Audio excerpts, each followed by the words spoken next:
Hi guys, this is Chris from Beck's Home and Garden. Today we're talking about houseplants. We got some really cool ones today. This one is called a Dracaena. So pretty. Look at that strappy leaf with that variegation. Each leaf is slightly different. So nice. A spot that is pretty bright light inside would be great for something like this. We also got a Ficus altissima. Look at that variegation. It is so cool. Each leaf is different. That new growth is so pretty.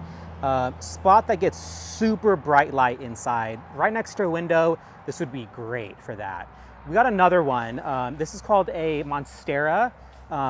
Great houseplant, super common, but I mean, you can't beat a classic like this. This is so pretty.